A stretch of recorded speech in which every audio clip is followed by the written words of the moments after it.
Thank you for attending my presentation on how not to sell your game, Heartbound. Heartbound is a top-down pixel art RPG that blends narrative exploration with turn-based combat. Its stated goal was simple: deliver a story-driven adventure where player choices matter. At first glance, it seems promising. It offers branching storylines, moral choices, and a personal journey intended to emotionally resonate with players. The game uses a top-down perspective that evokes classic JRPGs while adding modern pixel art aesthetics. However, the problem starts when we examine the context. Heartbound was entering a market already filled with indie RPGs that had mastered the formula. By the late 2010s, players had experienced games like Undertale, Lisa the Painful and Lisa the Joyful, and eventually Omori coming out in 2020. All titles that were not only mechanically strong but carried a distinct artistic identity. Heartbound needed to stand out, and this is where it began to falter. The name screams fan game. It's generic. It doesn't evoke a unique identity. It's literally the main mechanic from Undertale, a heart, and the second syllable of Earthbound, bound, into one. It sounds like it could be like a fan game, a ROM hack of another, better game. It sounds inherently derivative. A name like Undertale or Lisa the Painful is memorable, distinct, and evokes curiosity before a player even sees a screenshot. Heartbound, it just doesn't stick. In a crowded market, first impressions matter. A game's title is often the first thing a potential player encounters. On Steam, itch.io, or in a YouTube recommendation. If that first impression is forgettable or bland, your game will have an uphill battle before players even load the first part of the game. Heartbound's naming issue may seem minor, but in the world of indie games, and more importantly making profitable indie games, it's significant. Unfortunately, the problems don't stop with the name. Heartbound's gameplay is derivative as well. Turn-based combat, top-down exploration, and branching narrative choices are standard fare in the indie RPG space.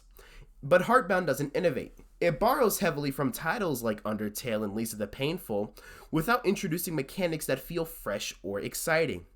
For example, combat encounters, the very few that are in the game, often lack depth beyond Undertale-like minigames between attacks. Choices in the story feel familiar, moral decisions that affect endings but without truly surprising consequences. In a market where indie developers have pushed the envelope in both mechanics and narrative designs, imitation alone is insufficient. Players who have experienced these systems elsewhere notice immediately that Heartbound isn't offering anything new. To make matters worse, when a game is derivative, players often compare it directly to the titles it imitates. Heartbound faces constant comparison to Undertale or Deltarune. The result, players feel underwhelmed, and the game struggles to generate buzz. And of course, like in every sort of video game development, timing is everything. Heartbound released in a period where the market was already saturated with narrative-driven RPGs.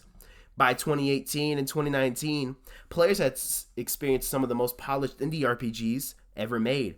Titles like Undertale, Bastion in early 2010s, and the conclusion to the Lisa the Painful series, or the Lisa series, Lisa the Joyful, released at that time. They set high bars for mechanics, storytelling, and player engagement. Releasing a derivative title late in such an environment is a recipe for obscurity.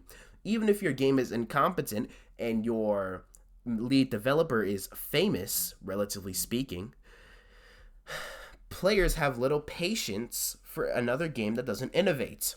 In addition, social media and influencer channels amplify this effect. Only the games that feel fresh or uniquely challenging gain attention. Heartbound's timing placed it squarely in a market where innovation and differentiation were required for survival, and it wasn't able to deliver either. Heartbound also struggled with community management. Indie games often rely on small but passionate communities to build momentum and encourage word-of-mouth marketing. Pirate Software, the studio behind Heartbound, was inconsistent in providing updates and engaging with fans.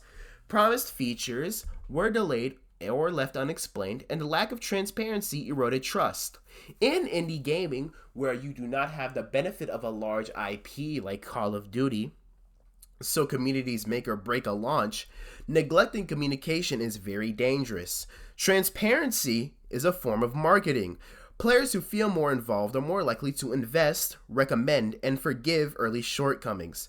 Heartbound lapses likely contributed to dwindling interest and early disengagement, further limiting its reach. Heartbound teaches several important lessons about indie game development and marketing. First of all, originality is crucial. Derivative titles risk blending into a crowded market and being overlooked. Second, timing matters. Releasing in a saturated genre without a clear advantage reduces the chances of success. Third, maintaining communication with your audience is essential. Indie games often live or die based on community trust and engagement. Finally, ambition alone is not enough. A small studio may have great ideas, but execution, market awareness, and polish are just as important. Heartbound demonstrates that even talented developers with good intentions can struggle if they neglect these core principles. In conclusion, Heartbound is a cautionary tale for indie developers. Despite solid concepts, it faltered due to derivative design, poor naming, late timing, and inconsistent communication. The indie RPG market rewards originality, polish, and community engagement. Heartbound had ambition, but ambition alone wasn't enough to ensure success. For anyone making an indie game, the lessons are clear. Innovate, differentiate, communicate, and understand your market. Without these elements, even a well-meaning project can fade into obscurity. Heartbound didn't fail because the team lacked talent, it failed because they entered a competitive market without enough value to stand out. And that perhaps is the most important lesson of all. Subscribe, like, do all that, and I'll hope to see you guys next video where I'll be talking about a more mainstream game that flopped. Alright, see you guys.